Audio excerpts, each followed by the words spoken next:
I'm not an environmentalist. I didn't get into the subject because I love the trees. I tolerate the trees. I got into the subject because I found out that the coal industry was paying some scientists under the table to say climate change isn't happening. And I figured if this kind of cover-up is going on, what is it that they're covering up? And that's really what propelled me into sort of 8 years of self-imposed hard labor on this issue. And to my way of thinking, this is by far the most profound issue facing humanity today. I mean, the science is unambiguous. We need to cut our emissions by 70% globally, and that, I think, is the kind of challenge we've never faced before in our entire existence. If you ask me what the importance of this issue is, I really think that climate change is much more than just another issue in this complicated world of proliferating issues. I really think climate change is the issue which will swamp all other issues. On the other hand, I really think that a real solution to climate change has the potential to begin to mend a profoundly fractured world. I think a real solution to climate change contains the seeds of lots of other major problems that are threatening us today. And I'm thinking here in terms of security and terrorism. I'm thinking in terms of global economic inequity. I'm thinking in terms of economic growth, diplomatic dysfunction. I really think all of those issues are intricately bound up with this issue of the climate, separate and apart from the climate issue itself. Let me take the example of terrorism, for example. The most obvious solution to climate change, which is a worldwide transition to clean energy, would reduce our exposure to our dependence on, it would reduce our dependence on oil and with our exposure to the political volatility in the Middle East. And that volatility will only become more explosive as we approach the exhaustion of that region's oil reserves. And were the U.S. to make this transition, I think that would do a huge amount in terms of reducing our exposure there. Much more important, I think, is the fact that developing countries are much more immediately vulnerable to the impacts of climate change. People in poor countries are immediately affected by disruptions to their environment. Conversely, it's sort of an article of faith among economists that every dollar you spend in energy in developing countries creates way more jobs and way more wealth than the same dollar invested in any other sector. And it makes sense. If you provide solar energy, wind energy, biofuels in developing countries, it allows them to develop local industry. It involves them to begin to engage the global economy. That baseline economic security begins to bring down population growth rates. So I really think in the long run, the most important thing that we need to do in terms of security is a change in our posture toward developing countries. And I think were the U.S. to spearhead this transfer of clean energy to poor countries, that would do more in the long run to address the economic desperation that gives rise to so much anti-U.S. sentiment. I think if we're talking about the global economy, it's very clear that the economy is subject to periods of stagnation. Only a year ago, the Federal Reserve was even talking about deflation, which is very, very scary. And I think that it's very important to understand that, again, were we to make this transition to clean energy, that would create huge numbers of jobs. I think it would give rise to a worldwide economic liftoff, and within a decade, we would really see a much wealthier, more stable, more secure, and ultimately more peaceful world. I was interested in, you had at the head of your chapter a quote from Hans Blix that said he thinks that war and peace are important, but that climate change is even more important than that. And I noticed that, was it Dr. King in Britain said that and got his wrist slapped for, he said it was more important than terrorism. That's right. So what do you say to officials that say, oh, don't bother me with energy issues and global climate change, I've got to fight a war on terrorism? When Sir David King, who was Tony Blair's science advisor, came out and said that climate change is more of a threat than terrorism, and Hans Blix the UN weapons inspector said climate change is more dangerous even than the threat of war, I think it's incumbent on our political leaders to really step back and look at this very seriously, because you can presumably heal the effects of terrorist attacks, you can recover from war, but if you really have a climate that spirals out of control and you have the kind of disruptions that people are really concerned about, which is major interruptions in our food supply, the spread of infectious disease, incursions of environmental refugees, island nations going under from rising sea levels, all kinds of other changes, not least of which is very extreme weather that causes huge economic losses, that is not necessarily changeable or reversible. So I really think what these gentlemen were talking about is absolutely true in the long run. And I find it very encouraging that in Europe, the leadership of many countries is taking this very, very seriously. So, for example, Holland has just finished a plan to cut her emissions by 80% in 40 years. Tony Blair has committed the British to cut their emissions by 60% in 50 years. Germans have committed to 50% cuts in 50 years. So I think it's really important to understand that the confusion about climate change stops at the boundaries of the United States. And how do you explain this? Why is the White House so much out of step?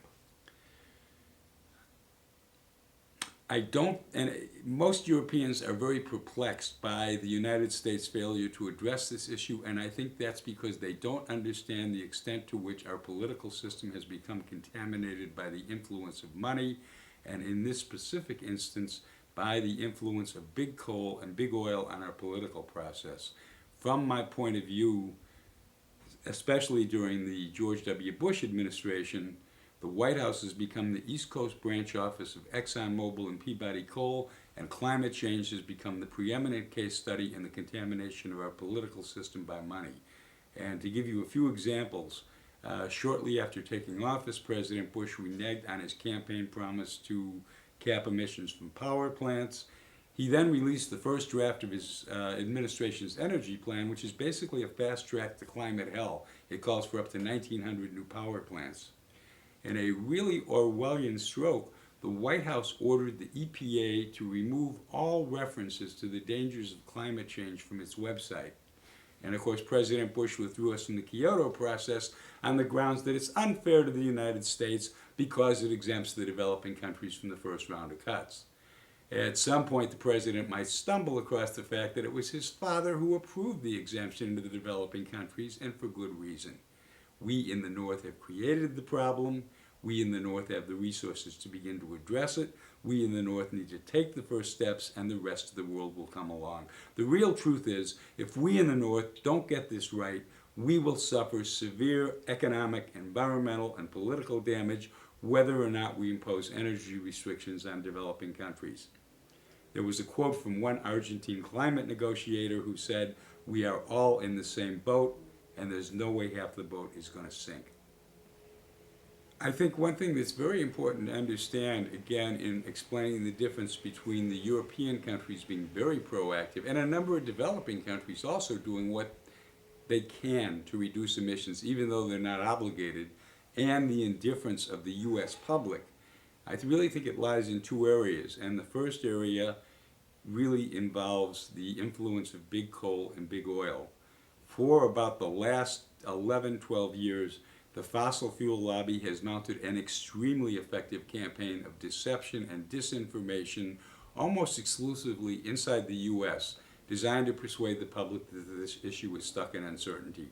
For the longest time, that campaign attacked the science, and in so doing, it marginalized the findings of more than 2,000 scientists from 100 countries reporting to the UN in what is the largest and most rigorously peer-reviewed scientific collaboration in history. That same campaign also has misrepresented the economics of an energy transition, and since President Bush has gotten into the White House, it's also attempted to demolish the diplomatic foundations of the climate convention. And it has been very successful in maintaining a drumbeat of doubt in the public mind.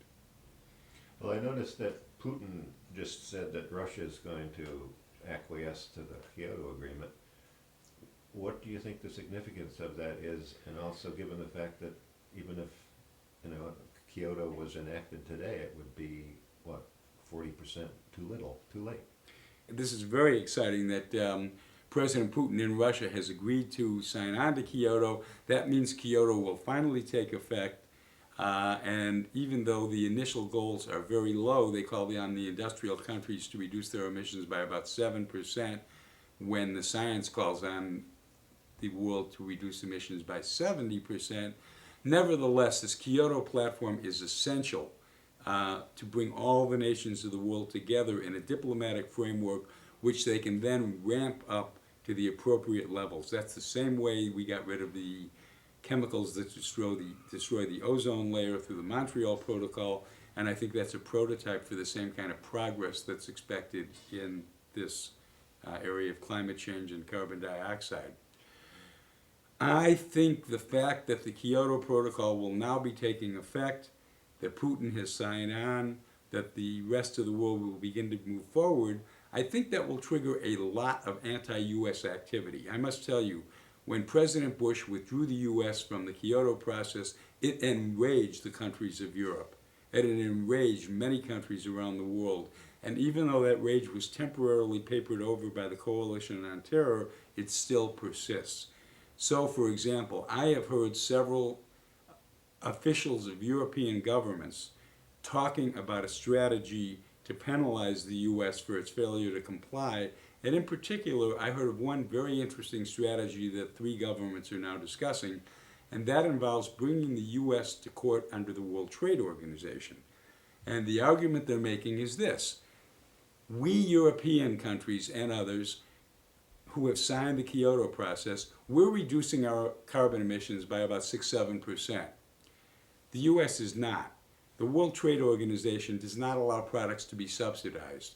So we are going to argue in the World Trade Organization that the US is carbon subsidizing its products, and therefore those products should be taxed and put at a competitive disadvantage to other products. And that, I think, is the first of many steps you might see where you will see the European leaders begin to retaliate against the US for their lack of action on this issue. What's very interesting is that what used to be a monolithic industry stance by the oil companies has really changed, and there are real significant splits right now. For example, British Petroleum is now one of the world's biggest seller of solar systems, and Shell has created a new billion-dollar subsidiary in renewables. On the other hand, you have primarily the most visible high-profile opponent of all this is ExxonMobil, who's absolutely holding the line and insists that it's going to drill until the last drop is gone. And I think what's very important is this. I've talked to a number of oil company presidents myself off the record, and what they say in private is, look, we can make this transition. We can retool and retrain our workers to become aggressive developers of hydrogen fuel cells and solar panels and windmills and biofuel facilities, but we need the governments of the world to regulate us so we can make this whole transition in lockstep without losing any competitive standing within the industry. So that if I, as CEO of oil company A, put too many eggs in my solar basket, I'm going to get undercut by ExxonMobil, my company loses market share, I'm out of a job, and that can't happen. So what we really need is that the governments regulate us so we make this whole transition together and still maintain our competitive standing. My frustration as a writer comes when I ask these oil company presidents, will you go on the record and say you want government regulation? At which point they say, hell no, this conversation never happened. I never saw you before in my life. But it's very clear that they know what's going on. They know what needs to happen. And in that connection, I would urge really strong action by some environmental groups, 2 in particular. There is the Pew Center for Climate in Washington. There is Environmental Defense. And both of these organizations have enlisted a bunch of good companies, green companies, strong corporate climate citizens who've done a lot to reduce their own emissions. What these organizations have not done, they sort of showered these companies with green plaques and lots of accolades, But what I really think the next step needs to be is to mobilize these companies into an active lobbying force in Congress to begin to counteract the stranglehold that big coal and big oil have on our legislators. And if that were to happen, I think you would see some real action begin to take place. So some of the advocates for the renewable revolution, so-called, Yep. hoped for, Yep. say that the forces are gathering, and we've been in doing the research that we've been doing, we're finding that there's a kind of an unconscious coalition forming between investors and entrepreneurs on the one hand, and activists, but not just environmental activists, social justice activists, activists concerned about environmental and racial injustice, and so on. So they say, well, there's going to be an energy rush. There was a dot-com rush and a gold rush and what other kind of rushes, but now we're not only are we in a hurry because of the dire circumstances, but there's a profit motive here as well. What do you say about the prospect of an energy rush? Let me break that down into two parts. One thing I think that's very important to understand is that climate change is no longer the exclusive franchise of environmentalists. This issue has become so large that it should involve groups working on international relief and development like Oxfam. It should involve groups working on campaign finance reform, because we're not going to get clean energy without clean elections. It should involve groups working on corporate accountability, labor, public health, environmental justice, and human rights, as well as the communities of faith, which are mobilizing very strongly around this issue. Let me give you just one example. I think there are aspects of this issue for every one of these constituencies. And let me just take the issue of justice. Climate change is nothing if not an issue of environmental justice and human rights. Several years ago, Hurricane Mitch killed 11,000 people in Central America. No hurricane in the U.S. has ever taken that kind of toll. This summer's monsoons left 30 million people homeless in South Asia. Whole island nations are going under from rising sea levels. The president of Tuvalu, which is a small group of islands in the Pacific, recently called climate change a form of slow death.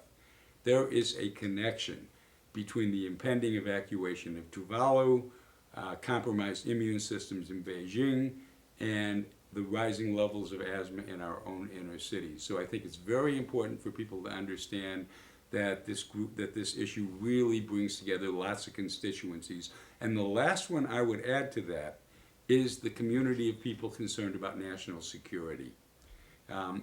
Two examples. I have in my office a study by the CIA which is assessing the potentials for political disruptions from climate-related impacts.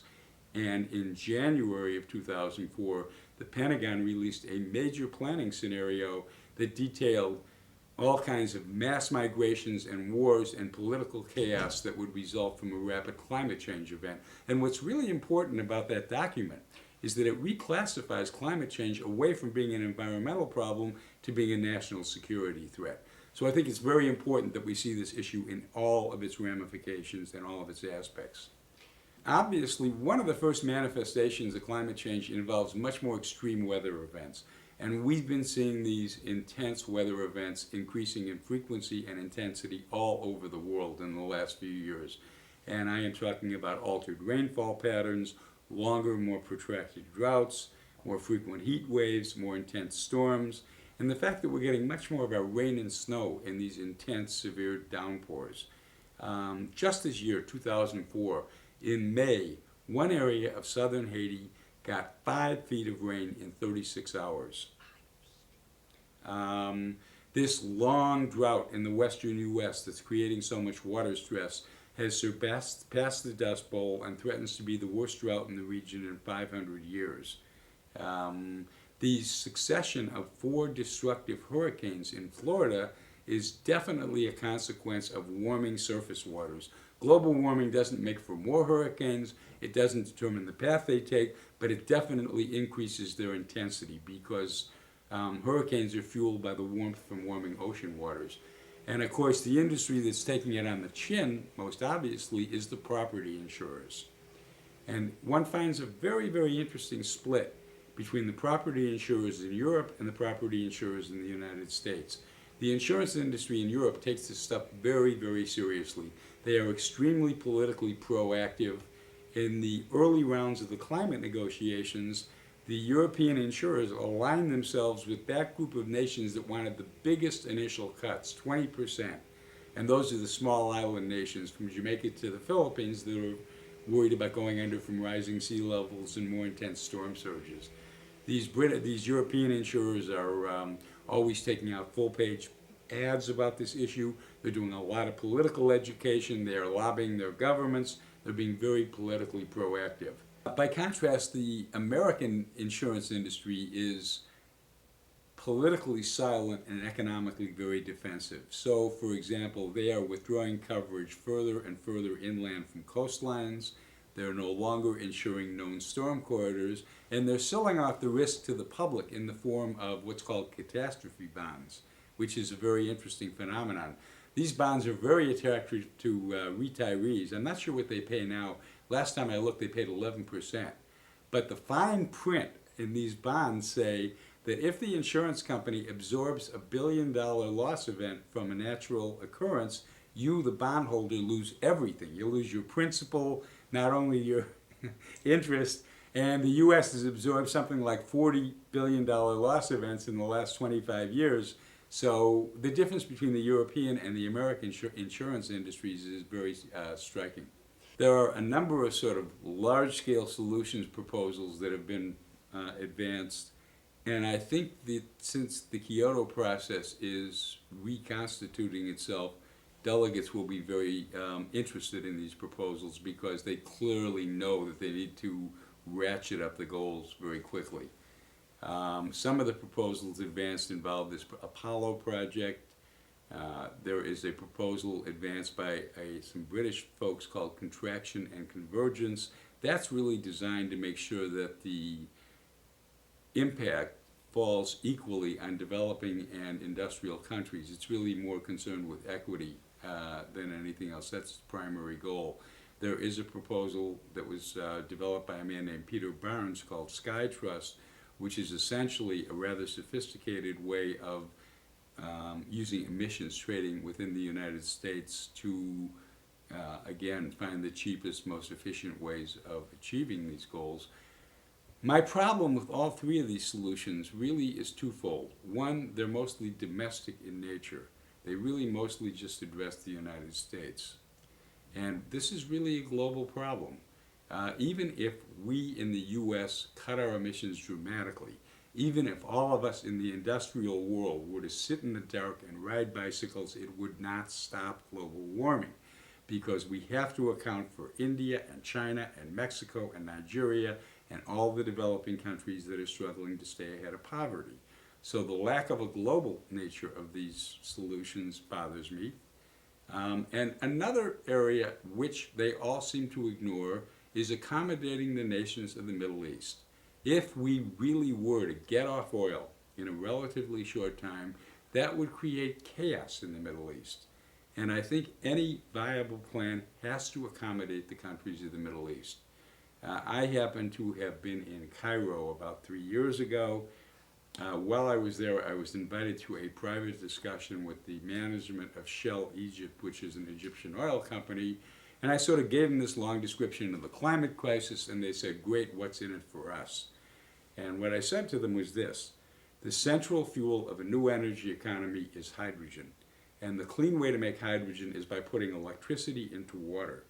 And that you guys should be using the resources on top of your deserts instead of what's underneath it. And if you were to cover your deserts with saltwater pipelines and photovoltaic solar electric panels and windmills, you could be hydrogen supplier to Europe and West Asia and North Africa. You may not make the same markup as you make on your oil, but you would maintain your geopolitical role. And they did seem quite enthusiastic about that. So I think it's very important that a solution involve also the countries of the Middle East, just for political stability purposes and also for equity issues also, I think, as well.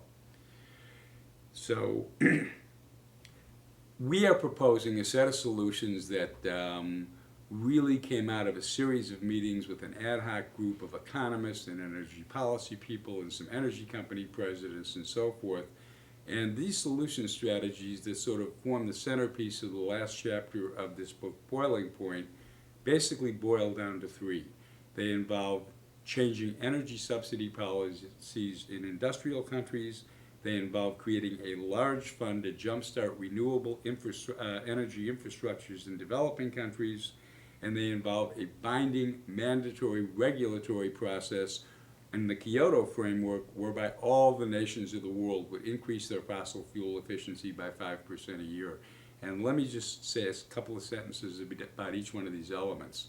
On the subsidy front, the U.S. government spends more than $20 billion each year subsidizing coal and oil. The industrial countries overall spend about $200 billion. We're saying take that money away from coal and oil, put it behind renewables. The oil companies will follow that money. They will use it to retool and retrain their workers to become aggressive developers of fuel cells and solar panels and windmills. You would also see the emergence of an army of energy engineers and entrepreneurs who would be competing for this money, coming up with successively more efficient layers of generations of solar film and turbines and so forth. I think it would be an upsurge of creativity that would rival the explosion of creativity during the dot-com period of the 90s. The one exception to this lies in the fact that we have about 50,000 coal miners in the U.S. We need to take care of them, so we need to use some of this subsidy money to buy out the old ones and retrain the younger ones for new jobs.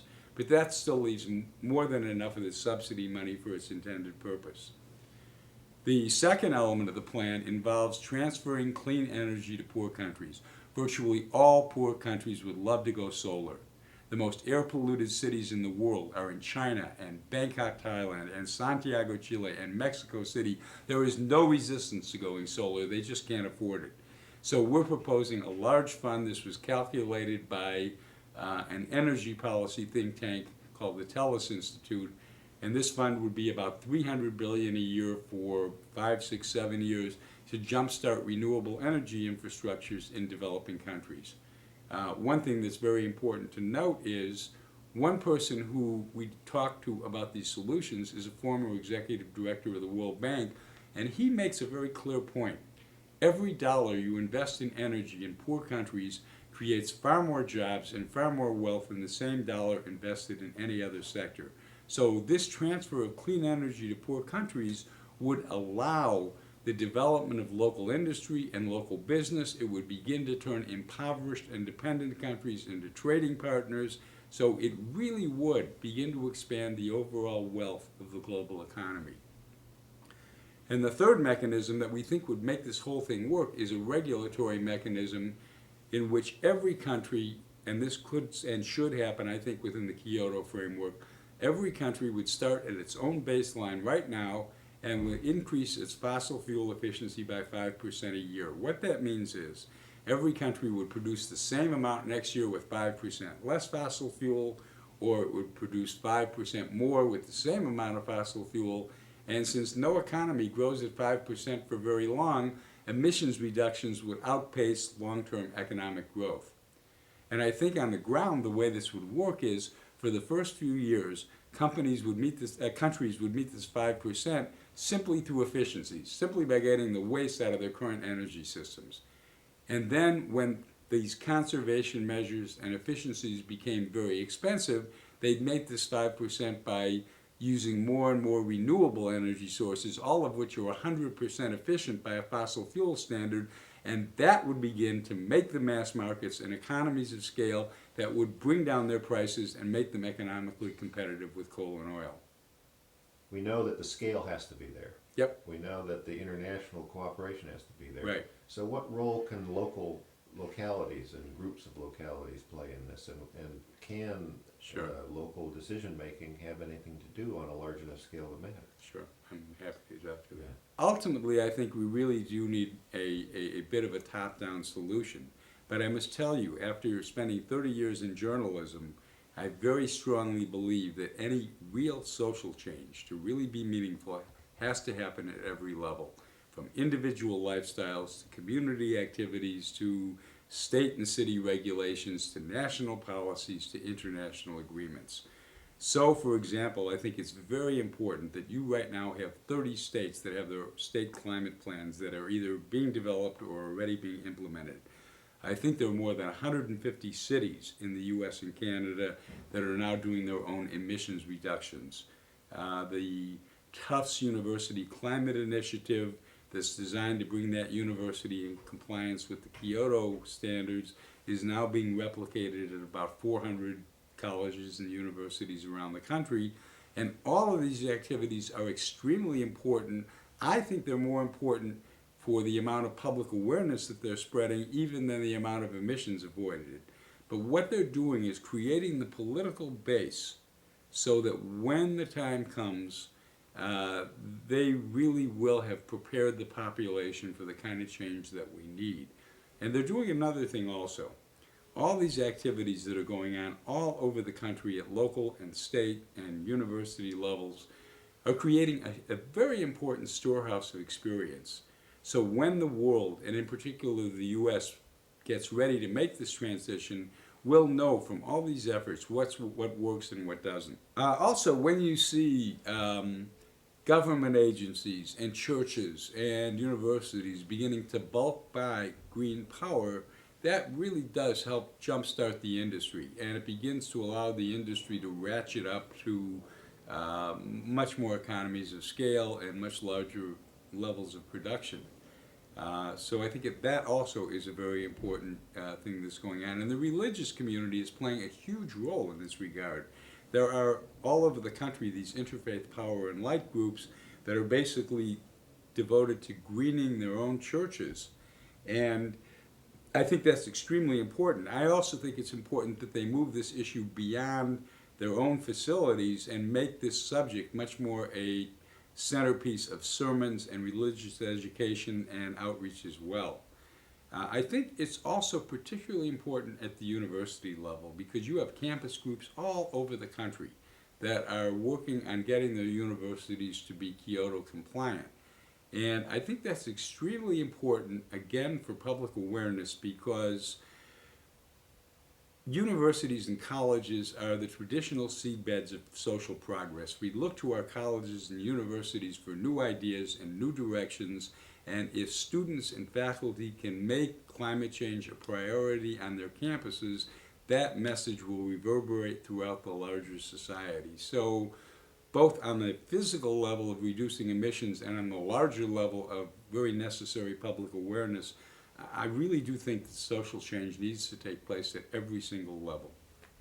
So I think it's very important, and it was a huge motivation for me in getting this book, Boiling Point, out to say, look, here are some global solutions. They could not only work, they have very, very positive implications for the future. They may be wrong in detail, that's fine with me. But I think if people believe that there are real solutions out there, they will then begin to let the bad news in on themselves and really start addressing this issue. And I think that psychology applies as much to editors and reporters as it does to the general public. Well said. What do you say to people who now are advocating, even James Lovelock said, the nuclear energy is clean and we ought to be subsidizing and going even more into nuclear rather than renewables, because renewables just can't do the job, right? They're not powerful enough. What do you say to people? There is an argument being made that it's promoting nuclear energy, and that's promoted by James Lovelock. There are other people who are promoting the construction of these huge carbon sequestration plants to capture CO2 emissions from power plants, and I think they are extremely wrong-headed. The nuclear issue the waste issue has never been solved, and given the volatility of the times we live in, it is folly to think that we can assure guaranteeing the safety of spent nuclear fuel for 10,000 years, or however many thousand years it requires. And if you think of the money involved in creating nuclear power plants, or creating these huge, massive carbon sequestration machineries that are dubious at best. They're untested. There's no proof that they'll really trap this carbon in deep mine shafts and mountain wells and so forth. If you were to put that money into wind farms, you would get way more energy out of that. The Department of Energy did a big study about 10 years ago that said that if the U.S. built large-scale wind farms in the Dakotas and the upper Midwest and West Texas, where the predictable wind corridors, those wind farms could produce all the electricity the United States uses. And that to me is much more the way to measure both the cost and the dangers of nuclear plants and these carbon sequestration plans.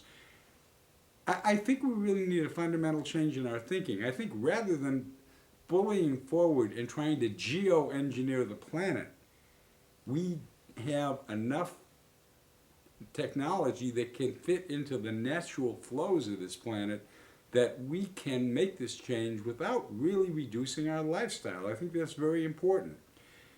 People make statements like hydrogen fuel is 20 years in the future, as though God had ordained the fact that we can't have hydrogen fuel until 2025 or something. This is ridiculous. The development of technology is not divinely ordained. It is a direct function of focused investment, market creation, and political will.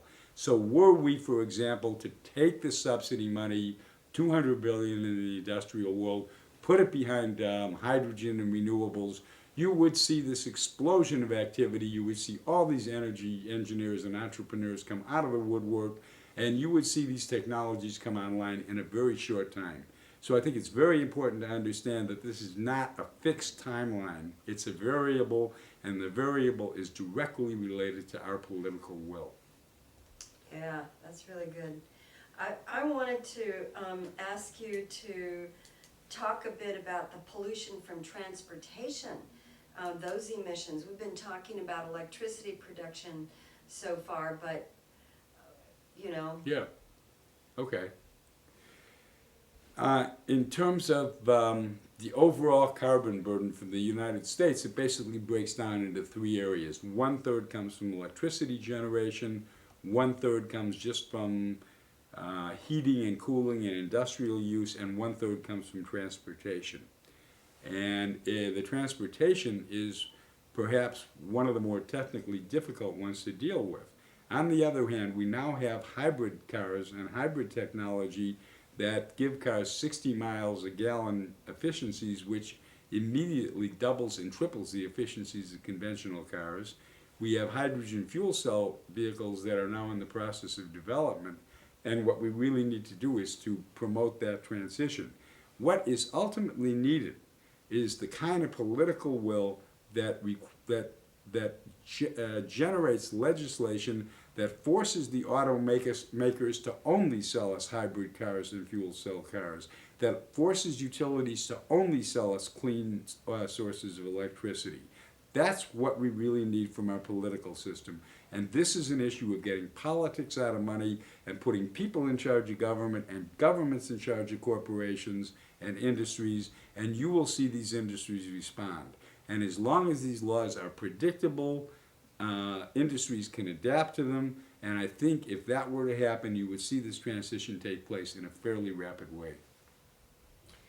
Yeah, there's an underlying theme in your work that I keep thinking of the Chinese ideogram character for crisis, you know, danger and opportunity together. That seems to be your message in a nutshell. You want to talk about that a little bit? Sure, okay. What an opportunity this is. Okay.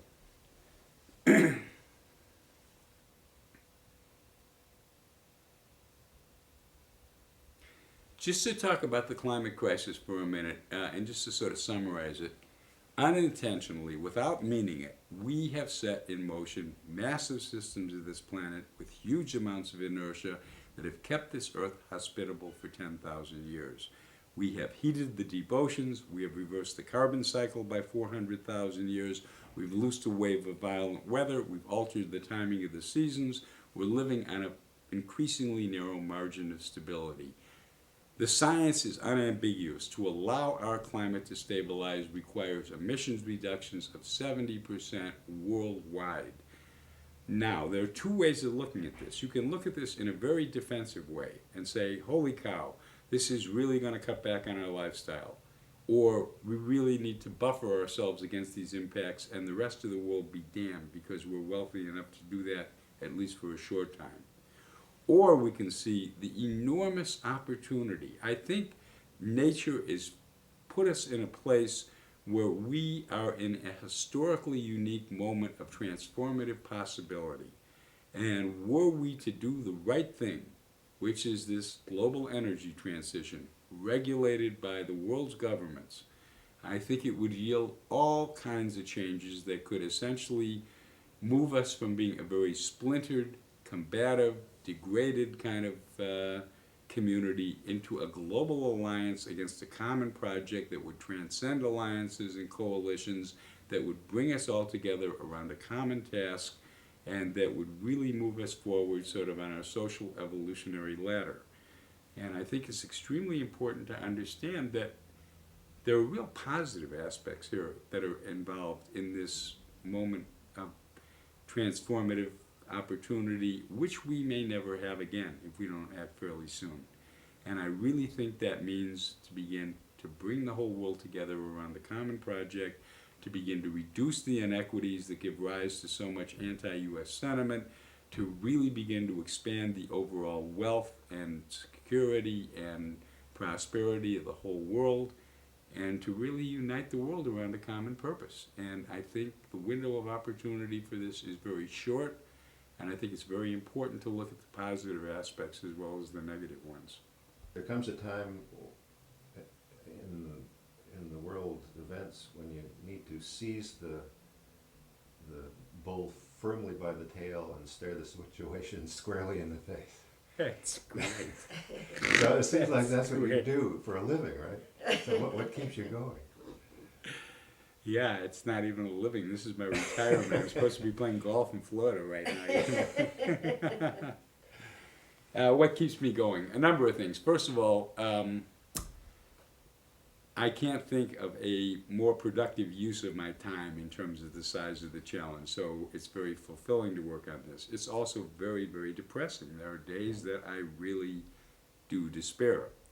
I have two daughters who are in their late 20s, and by the time they are my age, which is my mid-60s, this world will be a very chaotic and difficult place to navigate unless we make some big changes in a very short time. What keeps me going is the fact that I get wonderful responses from audiences when I speak. I get very, very gratifying reactions to things I write. I've had extremely affirming reactions to some of the solutions ideas, most notably, most recently from Margot Wallström, who's the Environmental Commissioner of the European Union, from Sir Crispin Tickell, who's the former British ambassador to the UN, even from a number of senators and congressmen. As a writer, I've written 2 books about this issue, and the first one was held up by President Clinton, who told the press he was reading The Heat Is On, and the second one was the subject of a lead review in the New York Times Book Review by the former Vice President Gore. And as a writer trying to make a dent in public policy, one really can't ask for anything more than that. That said, it is very depressing. It's discouraging. But what really keeps me going is 2 things. One, my kids. That's very important to me. The second one is, and this is a very slim hope, but I do believe that rapid social change can erupt as surprisingly as rapid climate change. And we saw this with the tearing apart of the wall in Berlin in about 2 years. We saw it with the overthrow of apartheid in South Africa in a very short time. Right now, there are all these groups working all over the country, in cities and states and universities and church groups and stuff. There are all these termites, and who knows what particular event can trigger a coalition, can trigger an upsurge of activity. So I guess my hope is that it's sort of a act of a leap of faith that something may very well trigger this kind of change. And above and beyond that, I I don't know what keeps me going. I don't know how much longer I'm going to keep going because I feel like I gave it the office and I've sort of made the contribution I can. It's been very gratifying. If it weren't so depressing, it would be one heck of an ego trip, but then I keep reminding that the glaciers don't care if President Clinton read the book, okay? And the deep oceans that are heating up don't care if Al Gore wrote a book review of this. So that is really constantly in my mind, and I'm very aware that this is really a very critical moment in our human history, and just as a journalist, I can't think of a more exciting story of uncertain outcome to keep working on.